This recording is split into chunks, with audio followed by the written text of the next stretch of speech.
So ഇനി നമുക്ക് നോക്കാനുള്ളത് different types of റിസർച്ചിനെ കുറിച്ചാണ്. അതിൽ ആദ്യം പറയുന്നത് ഡിസ്ക്രിപ്റ്റീവ് റിസർച്ച് ആണ്. ഡിസ്ക്രിപ്റ്റീവ് റിസർച്ച് ഈ പേര് പോലെ തന്നെ നമ്മൾ എന്ത് ടോപ്പിക്കാണോ പഠിക്കാൻ ഉദ്ദേശിക്കുന്നത് ആ ടോപ്പിക്ക് അതിപ്പോ ഒരു സോഷ്യൽ പ്രോബ്ലം ആയിരിക്കാം, ഒരു സോഷ്യൽ ഇവന്റ് ആയിരിക്കാം, ഒരു ഓർഗനൈസേഷനെ കുറിച്ചായിരിക്കാം, അങ്ങനെ ഒരു കമ്മ്യൂണിറ്റിയെ കുറിച്ചായിരിക്കാം, അല്ലെങ്കിൽ എന്തെങ്കിലും പോളിസിയെ കുറിച്ചായിരിക്കാം, എന്തും ആയിക്കൊള്ളട്ടെ. ആ പെർട്ടിക്കുലർ ടോപ്പിക് അല്ലെങ്കിൽ ആ റിസർച്ച് ഏരിയ എവിടെ എക്സിസ്റ്റ് ചെയ്യുന്നു, ആ സോഷ്യൽ റിയാലിറ്റി എവിടെ എക്സിസ്റ്റ് ചെയ്യുന്നു, ആ സിറ്റുവേഷനിൽ പോയി നിന്നുകൊണ്ട് നമ്മൾ പുറത്ത് നിന്നുകൊണ്ട് ഒരു ഒബ്ജക്റ്റീവ് ഒബ്സർവറിനെ പോലെ പുറത്ത് നിന്ന് നോക്കിക്കണ്ട് മനസ്സിലാക്കി എവിടെ എന്ത് ആര് എങ്ങനെ ഇങ്ങനെയുള്ള കുറച്ച് ക്വസ്റ്റ്യൻസിന് കുറച്ച് ആൻസർ കണ്ടെത്തി അതിനെ നമ്മൾക്കറിയാവുന്ന ഒരു ഒബ്ജക്ടിവിറ്റിയും റിസർച്ചിന്റെ ടൂളുകളൊക്കെ യൂസ് ചെയ്ത് ഡിസ്ക്രിപ്ഷൻ ഒരു സെൽഫ് എക്സ്പ്ലാനേറ്ററി മോഡിലാണ് നമ്മൾ ഡിസ്ക്രിപ്റ്റീവ് റിസർച്ച് ഡിസൈൻ ചെയ്യുന്നത്.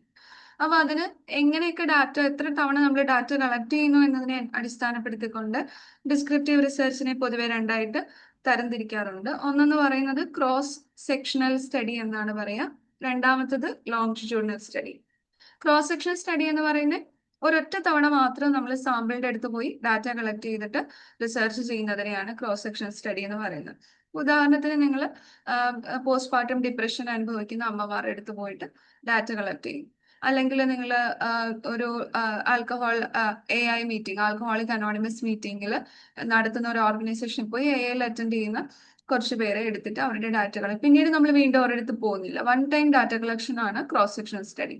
ലോങ്ജിറ്റ്യൂഡിനൽ സ്റ്റഡി എന്ന് പറയുന്നത് over the period of time ഒരേ ഇൻഡിവിജ്വൽസിൽ നിന്ന് അല്ലെങ്കിൽ ഒരേ സാമ്പിളിനെ തന്നെ over the different period of ടൈമിൽ ഡാറ്റ കളക്ട് ചെയ്യും. ഉദാഹരണം പറയാൻ ഒരു സ്കൂളിൽ നിങ്ങൾ കുറച്ച് കുട്ടികളെ എടുത്തിട്ട് അവർക്ക് ഒരു 10ാം ക്ലാസ് അല്ലെങ്കിൽ ഹയർ സെക്കൻഡറി ടൈമിൽ ഒരു motivation career enhancement personality base ചെയ്തൊരു ട്രെയിനിങ് സെഷൻ കൊടുത്തു.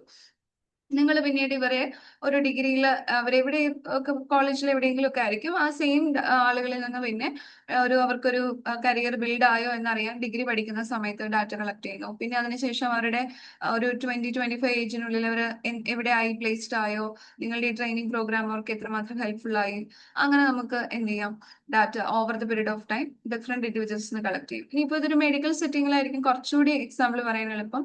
ഇപ്പോൾ ഒരു മെഡിസിൻ ഇൻവെന്റ് ചെയ്യുന്നതിന് നമ്മൾ പലതവണ ട്രയൽ ചെയ്യും. അപ്പോൾ ഒരു തവണ ആളുകൾക്ക് മെഡിസിൻ കൊടുക്കുന്നു, മെഡിസിൻ കൊടുത്തിട്ട് അതിന്റെ ഇമ്പാക്ട് എത്രമാത്രം ഉണ്ടായെന്ന് അറിയാൻ വേണ്ടി കുറച്ചുകൂടി കഴിഞ്ഞ് കഴിയുമ്പോൾ എഗെയിൻ ഇവരുടെ അടുത്ത് നിന്ന് ഡാറ്റ കളക്ട് ചെയ്യുന്നു. അങ്ങനെ ഓവർ ദ ടൈം പീരീഡ് ചിലപ്പോൾ ഒരു 10 വർഷത്തിനുള്ളിലായിരിക്കും സെയിം ഇൻഡിവിജ്വൽസിന് മെഡിസിൻ കൊടുത്തതിന്റെ എഫക്ട് നമുക്ക് മനസ്സിലാവുക. സോ ഇതൊക്കെ ലോങ്ജിറ്റ്യൂഡിനൽ സ്റ്റഡിക്ക് നമുക്ക് എക്സാമ്പിൾ ആയിട്ട് പറയാൻ പറ്റുന്ന കാര്യങ്ങളാണ്. ഇനി ഡിസ്ക്രിപ്റ്റീവ് റിസർച്ചിൽ പല ടൈപ്സ് പറയുന്നുണ്ട്. ചില റിസർച്ചേഴ്സ് സർവേ റിസർച്ചിനെ ഡിസ്ക്രിപ്റ്റീവ് റിസർച്ച് ആയിട്ട് പറയുന്നു. കോറിലേഷണൽ സ്റ്റഡി, രണ്ട് വേരിയബിൾ തമ്മിൽ എന്ത് റിലേഷൻഷിപ്പ് ആണ് ഉള്ളതെന്ന് അറിയാനുള്ള സ്റ്റഡീസ് ആണ്. കോസൽ കമ്പാരിറ്റീവ് എന്ന് പറഞ്ഞാൽ എന്തെങ്കിലും ഒരു വേരിയബിൾ മറ്റൊരു വേരിയബിളിനെ എഫക്ട് ചെയ്തിട്ടുണ്ടാവും. അപ്പൊ രണ്ട് ഗ്രൂപ്പിനെ എടുത്തിട്ട് നമ്മൾ ഇത് കമ്പയർ ചെയ്തിട്ട് കോസൽ എഫക്ട് റിലേഷൻഷിപ്പ് കണ്ടുപിടിക്കാനായിട്ട് ശ്രമിക്കുന്നു. അഥവാ ട്രൂ റിസർച്ച് ഡിസൈനിന്റെ ഒരു ചെറിയ മിനി വെർഷൻ എന്നൊക്കെ നമുക്ക് വേണമെങ്കിൽ പറയാം. പിന്നെ അതുപോലെ മറ്റു type of descriptive research design ആണ് ex post facto, historical research, exploratory, analytical research എന്നൊക്കെ പറയുന്നു. ഇതൊക്കെ ഡിസ്ക്രിപ്റ്റീവ് റിസർച്ചിന്റെ പല വേരിയൻസ് ആയിട്ട് പറയുന്നു. ജസ്റ്റ് പേരുകൾ മാത്രം നെറ്റ് എക്സാമിന്റെ ഒരു ലെവലിൽ ഓർത്തിരിക്കും. ഇനി എക്സ്പെരിമെന്റൽ റിസർച്ച് എന്ന് പറയുന്നത് എന്താണ്? പേര് പോലെ തന്നെ രണ്ട് വേരിയബിൾ ഉണ്ടായിരിക്കും. ആ വേരിയബിൾ നമ്മൾ റിലേഷൻഷിപ്പ് കാണും. ആ രണ്ടെന്നല്ല അതിൽ കൂടുതൽ വേരിയബിൾ വരാം. ഇവ തമ്മിലുള്ള റിലേഷൻഷിപ്പ് ഡയറക്ട്ലി പ്രൊപ്പോർഷണൽ ആണോ, ഇൻവേഴ്സ്ലി പ്രൊപ്പോർഷണൽ ആണോ, അഥവാ ഇവ തമ്മിലുള്ള ബന്ധം എങ്ങനെയാണ് പോകുന്നത് അതറിയാൻ വേണ്ടിയിട്ട് നമ്മൾ എന്ത് ചെയ്യാം, ഹൈപ്പോത്തസിസ് ഒക്കെ എഴുതി അതിനെ നല്ല ഓൾട്ടർനേറ്റീവ് ആക്കി അത് തമ്മിലുള്ള ബന്ധത്തെ കുറിച്ച് നമ്മൾ ടെസ്റ്റ് ചെയ്ത് ഹൈപ്പോത്തസിസ് ടെസ്റ്റ് ചെയ്യുന്നു. നമ്മൾ ടൂളുകൾ കണ്ടുപിടിക്കുന്നു. ദെൻ ഗ്രൂപ്പ് വെച്ചിട്ട് നമ്മൾ എന്ത് ചെയ്യാണ്, ഒരു കൺട്രോൾ ഗ്രൂപ്പും എക്സ്പെരിമെന്റൽ ഗ്രൂപ്പും ഒക്കെ വെച്ച് നമ്മൾ എന്ത് ചെയ്യാം, റിസർച്ച് കണ്ടക്ട് ചെയ്യുന്നതിനെയാണ് എക്സ്പെരിമെന്റൽ റിസർച്ച് എന്ന് പറയുന്നത്.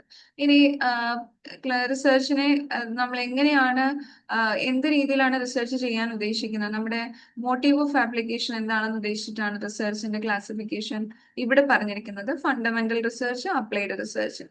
ഫണ്ടമെന്റൽ റിസർച്ച് എന്ന് പറയുന്നത് ഓൾറെഡി എക്സിസ്റ്റ് ചെയ്യുന്ന നോളജിലേക്ക് കൂടുതൽ എന്തെങ്കിലും ആഡ് ചെയ്യാനുള്ളതോ അല്ലെങ്കിൽ പുതിയൊരു നോളജ് കണ്ടുപിടിക്കാനോ ഒക്കെ വരുമ്പോഴാണ് നമ്മൾ ഫണ്ടമെന്റൽ റിസർച്ച് ചെയ്യുന്നത്. കൂടുതലും അക്കാഡമിക് ഫീൽഡിലാണ് ഇങ്ങനത്തെ റിസർച്ച് ചെയ്യുക.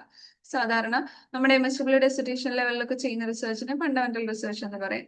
അപ്ലൈഡ് റിസർച്ച് എന്ന് പറയുന്നത് ഇമ്മീഡിയറ്റ്ലി ഒരു പ്രോബ്ലത്തിന് അല്ലെങ്കിൽ നമ്മുടെ റിസർച്ചിന് ശേഷം അതിന്റെ ഔട്ട്കം എന്ന് പറയുന്നത് ഒരു സൊല്യൂഷൻ ആയിട്ട് മാറുന്നു. ഒരു കണ്ടുപിടുത്തം അല്ലെങ്കിൽ ഒരു എന്തെങ്കിലും ഒരു ആപ്ലിക്കേഷൻ, ഒരു തിയറി ഡെവലപ്പ് ചെയ്യുന്നു, അല്ലെങ്കിൽ നമുക്ക് ഒരു പോളിസി, ഒരു നമ്മുടെ ഗവൺമെന്റിന് ഒരു പോളിസി ആയിട്ട് നമുക്ക് നമ്മുടെ റിസർച്ചിന്റെ ഔട്ട്കം കൊടുക്കാനായിട്ട് സാധിക്കുന്നു. പ്രാക്ടിക്കലി പ്രോബ്ലം സോൾവ് ചെയ്യാൻ പറ്റുന്ന ലെവലിൽ ചെയ്യുന്ന റിസർച്ചിനെയാണ് അപ്ലൈഡ് റിസർച്ച് എന്ന് പറയുന്നത്. അപ്പൊ ഞാൻ ഈ പറഞ്ഞ കാര്യങ്ങളുടെ ഡീറ്റെയിൽഡ് എക്സ്പ്ലനേഷൻ ആണ് കൊടുത്തിരിക്കുന്നത്. ഫണ്ടമെന്റൽ റിസർച്ച് കുറച്ചുകൂടി ഒരു പ്യുവർ റിസർച്ച് എന്ന് നമുക്ക് പറയാം. പ്രാക്ടിക്കൽ ആപ്ലിക്കേഷൻ ഒന്നും ആ സമയത്ത് നമ്മുടെ റിസർച്ചിന്റെ റിസൾട്ട് കൊണ്ട് പ്രയോജനമൊന്നും അപ്പോൾ ഉണ്ടാവില്ല. കുറെ കൂടി കഴിഞ്ഞിട്ടായിരിക്കും നമ്മുടെ ആ റിസർച്ചിന്റെ റിസൾട്ട് യൂസ് ചെയ്യപ്പെടുക. അപ്ലൈഡ് റിസർച്ച് എന്ന് പറഞ്ഞാൽ നേരെ തിരിച്ചാണ്. നമ്മുടെ റിസർച്ചിന്റെ ഔട്ട്കം അല്ലെങ്കിൽ അതിന്റെ റിസൾട്ട് കിട്ടിക്കഴിയുമ്പോഴത്തേക്കും, നമ്മുടെ റിസർച്ച് തീരുമ്പോഴത്തേക്കും എന്ത് ചെയ്യാൻ സാധിക്കും? സൊസൈറ്റി ഫേസ് ചെയ്യുന്ന ഒരു പ്രോബ്ലത്തിന് പെട്ടെന്ന് ഒരു പ്രാക്ടിക്കൽ സൊല്യൂഷൻ കണ്ടെത്തി കൊടുക്കാനായിട്ട് സാധിക്കും. ഇപ്പം ട്രൈബൽ ഏരിയയിൽ അനീമിക് ആയിട്ടുള്ള ആളുകൾ കൂടി വരുന്നു എന്ന് മെഡിക്കൽ ലെവലിലുള്ള റിസർച്ചുകൾ കണ്ടെത്തി. അപ്പൊ അതിന് പെട്ടെന്ന് എന്ത് സൊല്യൂഷൻ കൊടുക്കാം? അപ്പൊ നമ്മൾ അവിടെ പോകുന്നു, 6 or 7 മാസം കൊണ്ട് ഒരു അപ്ലൈഡ് റിസർച്ച് നടത്തുന്നു, അതിന്റെ പ്രോബ്ലത്തിന്റെ അതിന്റെ റൂട്ട് കോസ് കണ്ടെത്തുന്നു, അതിന് എന്ത് സൊല്യൂഷൻ കൊടുക്കാന്ന് പറയുന്നു. ചിലപ്പോൾ അവർക്ക് ടാബ്ലറ്റ് ഡിസ്ട്രിബ്യൂഷൻ ആയിരിക്കാം, അവരുടെ ഹെൽത്തിനെ ബേസ് ചെയ്തുകൊണ്ടുള്ള അവരുടെ കൾച്ചറൽ അല്ലെങ്കിൽ ഫുഡ് ഹാബിറ്റിൽ എന്തെങ്കിലും മാറ്റം വന്നെങ്കിൽ അത് കണ്ടുപിടിച്ച ഒരു സൊല്യൂഷൻ ആയിരിക്കാം. അത് ഗവൺമെന്റിന്റെ ഒരു പോളിസി ഇതിനെ ബേസ് ചെയ്ത് സമർപ്പിക്കുന്നതായിരിക്കാം. അങ്ങനെയൊക്കെ ആകാം നമ്മുടെ അപ്ലൈഡ് റിസർച്ച് കൂടുതൽ വരിക. ഇനി ഈ നമ്മുടെ ഡിസ്ക്രിപ്റ്റീവ് റിസർച്ച് അല്ലെങ്കിൽ എക്സ്പെരിമെന്റൽ റിസർച്ച് ഒക്കെ പറയുമ്പോൾ നമ്മൾ ശ്രദ്ധിക്കേണ്ട 2 ടേമുകളാണ്. നമുക്ക് റിസർച്ചിനെ നമ്മുടെ ലോജിക്ക് അല്ലെങ്കിൽ റീസണിങ് യൂസ് ചെയ്ത് നമ്മൾ റിസർച്ചിനെ അപ്രോച്ച് ചെയ്യുകയാണെങ്കിൽ നമുക്ക് 2 ടൈപ്പ് ഓഫ് ഡിസൈൻ അല്ലെങ്കിൽ 2 ടൈപ്പ് ഓഫ് അപ്രോച്ച് ആണ് പറയുക. Deductive approach, inductive approach.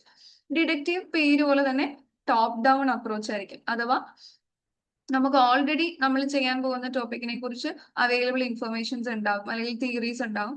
നമ്മൾ ആ തിയറിക്കകത്ത് നിന്ന് നമുക്ക് പറ്റുന്ന ഹൈപ്പോത്തിസിസ് ഡെവലപ്പ് ചെയ്തെടുക്കുന്നു. ആ ഹൈപ്പോത്തിസിസിനെ നമ്മൾ എന്ത് ചെയ്യാണ്? ഡാറ്റ യൂസ് ചെയ്ത് കളക്ട് ചെയ്തിട്ട് ടെസ്റ്റ് ചെയ്യുന്നു. ടെസ്റ്റ് ചെയ്തിട്ട് ഹൈപ്പോത്തിസിസ് ചിലപ്പോൾ നമുക്ക് റിജക്ട് ചെയ്യാം അല്ലെങ്കിൽ അക്സെപ്റ്റ് ചെയ്യാം. ഈ ഒരു മെത്തേഡാണ് ഡിഡക്റ്റീവ് അപ്രോച്ച് എന്ന് പറയുന്നത്. കൂടുതലും ക്വാണ്ടിറ്റേറ്റീവ് റിസർച്ചിൽ നമ്മൾ ചെയ്യുന്നത് എന്താണ്? ഡിഡക്റ്റീവ് അപ്രോച്ച് ആണ്. അപ്പൊ എക്സാമ്പിൾ ഒക്കെ പറഞ്ഞിരിക്കുന്നത് നിങ്ങൾക്ക് പിന്നീട് വായിച്ചു നോക്കാവുന്നതാണ്. ഇൻഡക്റ്റീവ് അപ്രോച്ച് എന്ന് പറയുന്നത് നേരെ തിരിച്ചാണ്. ഡിഡക്റ്റീവ് ടോപ്പ് ഡൗൺ ആണെങ്കിൽ ഇൻഡക്റ്റീവ് ബോട്ടം അപ്പ് അപ്രോച്ച് ആയിരിക്കും. അഥവാ എന്താ പറയുക, അധികം ഡാറ്റയൊന്നും ആ ഏരിയയിലില്ല. കുറച്ചുകൂടി എക്സ്പീരിയൻസ് ബേസ് ചെയ്ത ആളുകളുടെ എക്സ്പീരിയൻസ്, അല്ലെങ്കിൽ ഏതെങ്കിലും ഒറ്റയ്ക്ക് താമസിക്കുന്ന എത്നിക് ഗ്രൂപ്പുകൾ, അല്ലെങ്കിൽ ലിവ്ഡ് എക്സ്പീരിയൻസ്, ആൾക്കാർ പുതുതായിട്ട് എക്സ്പീരിയൻസ് ചെയ്യുന്ന ഒരു ഫിനോമിന, ഇങ്ങനെയൊക്കെയുള്ള കാര്യങ്ങളെ കുറിച്ച് അധികം പഠനങ്ങൾ നടന്നിട്ടില്ല. നമുക്കത് ജനറലൈസ് ചെയ്യാൻ ഒത്തിരി സാധ്യമല്ലാത്തൊരു സാഹചര്യമാണ്. അങ്ങനെ വരുമ്പോൾ എന്ത് ചെയ്യുന്നു? നമ്മൾ ആ ഫിനോമിനെ, അത് എക്സിസ്റ്റ് ചെയ്യുന്ന സോഷ്യൽ റിയാലിറ്റി എന്താണോ, അത് ആളുകളായിരിക്കാം, ഓർഗനൈസേഷൻ ആയിരിക്കാം, ഒരു ട്രൈബൽ ഗ്രൂപ്പ് ആയിരിക്കാം, എത്നിക് ഗ്രൂപ്പ് ആയിരിക്കാം, അല്ലെങ്കിൽ ഒരു ലിറ്ററേച്ചർ ബേസ് ചെയ്തിട്ടായിരിക്കാം, നമ്മൾ അവിടെ ചെന്ന് ആ റിയാലിറ്റിയിൽ ചെന്ന് നിന്ന് അവിടുത്തെ പാറ്റേൺ എന്താണെന്ന് ഒബ്സർവ് ചെയ്ത് മനസ്സിലാക്കി അതിനെ കോഡ് ചെയ്തിട്ട് നമ്മൾ എന്ത് ചെയ്യുന്നു? സ്പെസിഫിക്കിൽ നിന്ന് ജനറലൈസേഷനിലേക്ക് എത്തുന്നു. നമ്മുടെ കയ്യിൽ കാര്യമായിട്ടുള്ള ഡാറ്റയൊന്നുമില്ല. നമ്മൾ എന്ത് ചെയ്യാണ്? അവിടെ ചെന്ന് ഡാറ്റ കളക്ട് ചെയ്ത് മനസ്സിലാക്കിയതിനു ശേഷം നമുക്ക് പറയാം, ഓക്കെ, അപ്പൊ ഇതുപോലെയുള്ള ആളുകളുടെ എക്സ്പീരിയൻസസ് കോമൺലി ഇങ്ങനെ ആയിരിക്കാം എന്നൊരു ജനറലൈസേഷനിലേക്ക് എത്താം.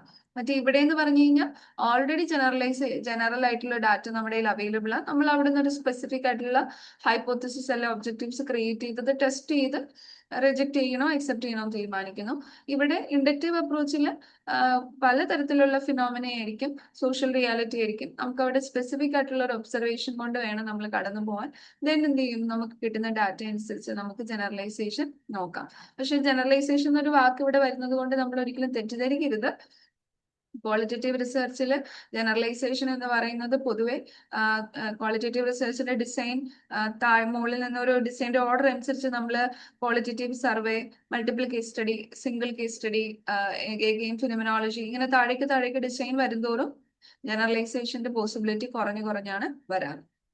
ഇപ്പൊ ഇനി നമുക്കുള്ളത് ക്വാണ്ടിറ്റേറ്റീവ് ആൻഡ് ക്വാളിറ്റേറ്റീവ് റിസർച്ച് എന്താണെന്നുള്ളതാണ്. ഓൾറെഡി നമുക്കറിയാം. ക്വാണ്ടിറ്റേറ്റീവ് റിസർച്ച് എന്ന് പറയുന്നത് നമ്മൾ നേരത്തെ പറഞ്ഞ പോലെ ഒരു ടോപ്പ് ഡൗൺ അഥവാ ഡിഡക്റ്റീവ് റിസർച്ച് അപ്രോച്ച് ആണ്.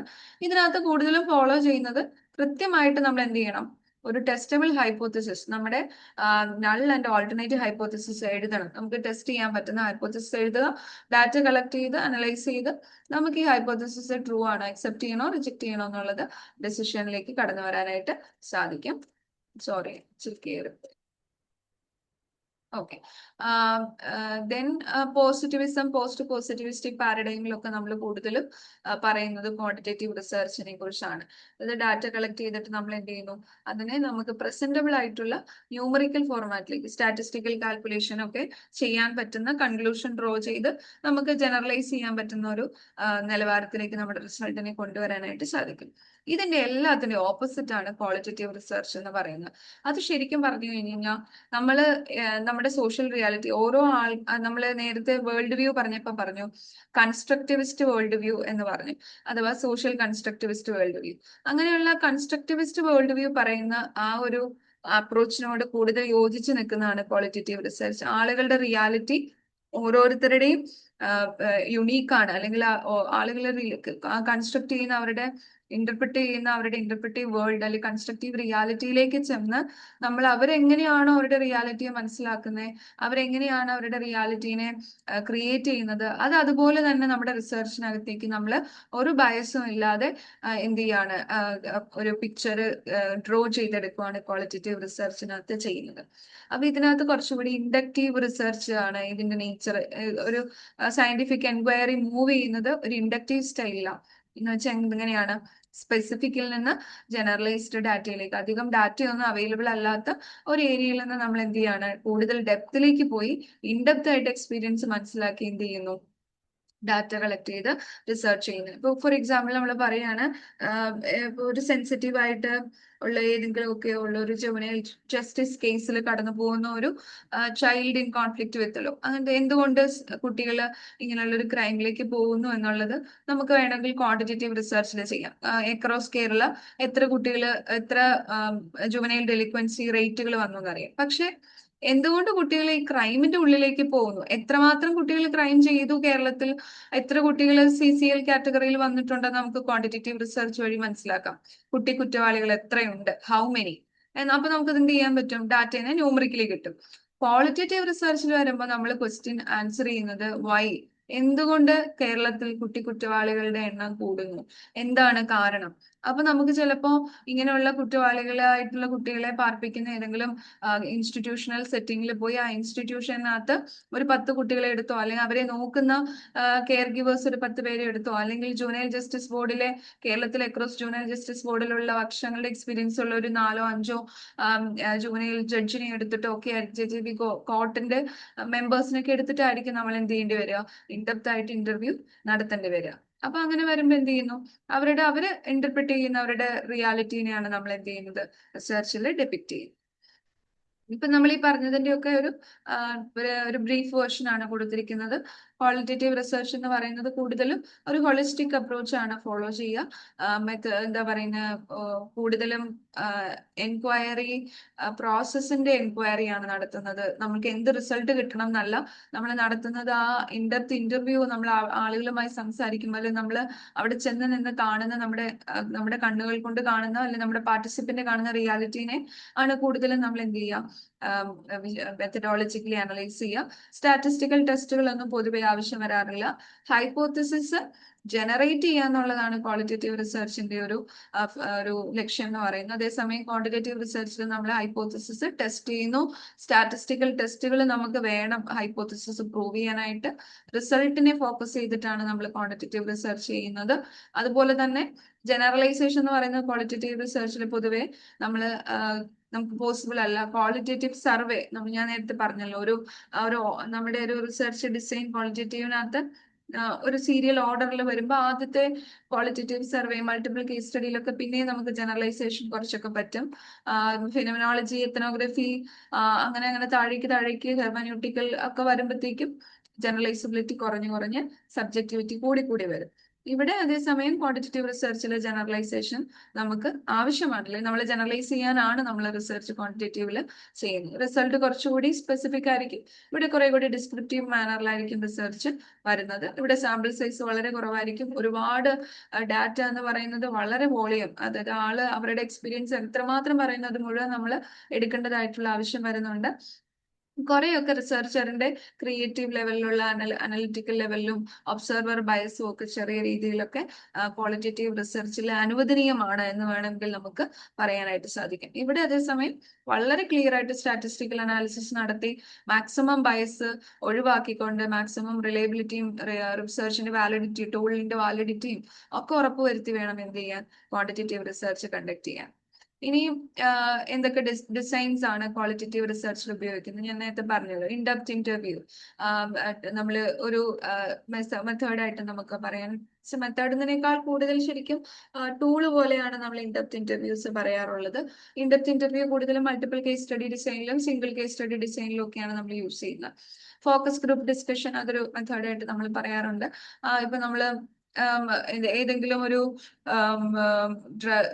ആസിഡ് അറ്റാക്ക് വിക്ടിംസ് സർവൈവൽ അവരെ കുറിച്ചാണ് നമ്മുടെ സ്റ്റഡി എങ്കിൽ അവർ അങ്ങനെ ആസിഡ് അറ്റാക്ക് ആയിട്ട് വിക്ടിംസ് സർവൈവ് ചെയ്തിട്ടുള്ള ഒരു 10-12 പേരോ 15 പേരുടെ ഒരു ഗ്രൂപ്പ് എടുത്തിട്ട് നമ്മൾ അവരെ ഒന്നിച്ചിരുത്തി FGD ഫോക്കസ് ഗ്രൂപ്പ് ഡിസ്കഷൻ നടത്തിക്കൊണ്ട് നമുക്ക് റിസർച്ച് ചെയ്യാം. നറേറ്റീവ് റിസർച്ച് നമ്മൾ പഠിക്കാൻ പോകുന്ന ഏരിയയെ കുറിച്ച് ലിറ്ററേച്ചർസ് എടുത്തിട്ട് അതിനെ ക്രിട്ടിക്കലി റിവ്യൂ ചെയ്തുകൊണ്ട് ഒരു secondary method of data collection തന്നെ കുറച്ചുകൂടി ഒരു മെത്തഡോളജിക്കൽ വ്യൂ ആണ് നാരേറ്റീവ് റിസർച്ച് എന്ന് പറയുന്നത്. ഫിനോമിനോളജി ഒന്നിലധികമോ ഇൻഡിവിജ്വൽസ് ഒരേ ഫിനോമിനയെ എക്സ്പീരിയൻസ് ചെയ്യും. അങ്ങനെയുള്ള ആളുകളെ നമ്മളെല്ലാം എടുത്തിട്ട് ഇവർ ഈ ഫിനോമിനയെ എങ്ങനെയാണ് ഇൻഡിവിജ്വലി എക്സ്പീരിയൻസ് ചെയ്യുന്നതെന്ന് മനസ്സിലാക്കുന്നതാണ്. ഇവിടെ മൾട്ടിപ്പിൾ കേസ് സ്റ്റഡിയും ഫിനോമിനോളജിയും തമ്മിലുള്ള വ്യത്യാസം, മൾട്ടിപ്പിൾ കേസ് സ്റ്റഡിയിൽ ഡിഫറെന്റ് ആയിട്ടുള്ള കേസസിനെ തമ്മിൽ നമ്മൾ എന്ത് ചെയ്യാണ്, കമ്പയർ ചെയ്ത് പഠിക്കുകയാണെങ്കിൽ ഫിനോമിനോളജിക്കകത്ത് ഒരു സെയിം ഫിനോമിനെ തന്നെ എക്സ്പീരിയൻസ് ചെയ്യുന്ന ഡിഫറെന്റ് ഇൻഡിവിജ്വൽസ് ആ ഫിനോമിനെ എങ്ങനെ നോക്കി കാണുന്നു എന്നുള്ള രീതിയിലാണ് നമ്മൾ സ്റ്റഡീനെ ഫോക്കസ് ചെയ്യുന്നത്. എത്തനോഗ്രഫി ഏതെങ്കിലും ഒരു കൾച്ചർ, എത്തനിക് ഗ്രൂപ്പിനെ അല്ലെങ്കിൽ എത്തനിക് ഒരു കൺട്രീനെ അങ്ങനെയൊക്കെ ബേസ് ചെയ്ത് പഠിക്കുന്നതാണ് എത്തനോഗ്രഫി എന്ന് പറയുന്നത്. കേസ് സ്റ്റഡി റിസർച്ച് ഞാൻ പറഞ്ഞ പോലെ തന്നെ എഡ്യൂക്കേഷൻ സെക്ടറിൽ ഫിലോസഫിക്കൽ, സൈക്കോളജിക്കൽ ഡിഫറെന്റ് അറേനയിൽ ഡിഫറെന്റ് ആയിട്ടുള്ള എക്സ്പീരിയൻസ് ഫേസ് ചെയ്യുന്ന യൂണിറ്റുകളെ എടുത്ത് നമ്മൾ പഠിക്കുന്നു. കോണ്ടന്റ് അനാലിസിസ് എന്ന് പറയുന്നത് എഗെയിൻ ടെക്സ്റ്റുകളാണ്, പേര് പോലെ തന്നെ ടെക്സ്റ്റുകൾ അല്ലെങ്കിൽ എക്സിസ്റ്റ് ചെയ്യുന്ന ലിറ്ററേച്ചേഴ്സ്, ഓൾറെഡി ഇതിനെക്കുറിച്ച് ആളുകൾ ഇൻഫോം ചെയ്ത് വെച്ചിട്ടുള്ള ഡോക്യുമെന്ററീസ്, അങ്ങനെയുള്ള കാര്യങ്ങൾ എടുത്ത് അതിന് കൃത്യമായിട്ടുള്ള കോണ്ടന്റ് അനാലിസിസ് റിപ്പീറ്റ് ആയിട്ടാണ് ചെയ്യുന്നത്. അതിനെ ബേസ് ചെയ്തിട്ടാണ് ഡീകോഡ് ചെയ്താണ് കോണ്ടന്റ് അനാലിസിസ് നടത്തുക. ഗ്രൗണ്ട് തിയറി എന്ന് പറയുന്നത് നമ്മളൊരു എന്താ പറയുന്നത് ഡാറ്റ കളക്ട് ചെയ്യുന്നു, തിയറി ഡെവലപ്പ് ചെയ്യുന്നു, ദെൻ അഗെയിൻ നമ്മൾ ഡാറ്റനെ ഡീകോഡ് ചെയ്യുന്നു, ദെൻ അഗെയിൻ തിയറിനെ റിഫ്രെയിം ചെയ്യുന്നു. അങ്ങനെ ഒരു തിയറി ഡെവലപ്പ് ചെയ്യുന്ന, ഡാറ്റയിൽ നിന്ന് തിയറി ഡെവലപ്പ് ചെയ്യുന്ന ഒരു ഫോമാറ്റ് ആണ് ഗ്രൗണ്ടഡ് തിയറി എന്ന് പറയുന്നത്. ഇനി നമുക്ക് ചില സാഹചര്യങ്ങളിൽ ക്വാണ്ടിറ്റേറ്റീവും ക്വാളിറ്റേറ്റീവ് റിസർച്ച് ഒന്നിച്ച് ചെയ്യേണ്ടതായിട്ടുള്ള ചില സിറ്റുവേഷൻസ് വരും. അങ്ങനെയുള്ള സിറ്റുവേഷനിൽ നമ്മൾ കണ്ടക്ട് ചെയ്യുന്ന റിസർച്ച് ആണ് മിക്സഡ് റിസർച്ച് എന്ന് പറയുന്നത്. അത് പല തരത്തിലുള്ളതുണ്ട്. എക്സ്പ്ലാനേറ്ററി, സീക്വൻഷ്യൽ, അങ്ങനെ 2-3-4 ടൈപ്പുകൾ നമ്മൾ അതിനകത്ത് പറയുന്നുണ്ട്. അതൊക്കെ നമുക്ക് ഡീറ്റെയിൽ ആയിട്ട് മറ്റ് റിസർച്ചിന്റെ മേഖലകളിൽ, സോഷ്യൽ വർക്ക് റിസർച്ചിൽ ഡീറ്റെയിൽ ആയിട്ട് നോക്കാവുന്നതാണ്. അപ്പൊ ഇത്രയാണ് ഈ സെഷനിൽ കവർ ചെയ്യുന്നത്. Thank you.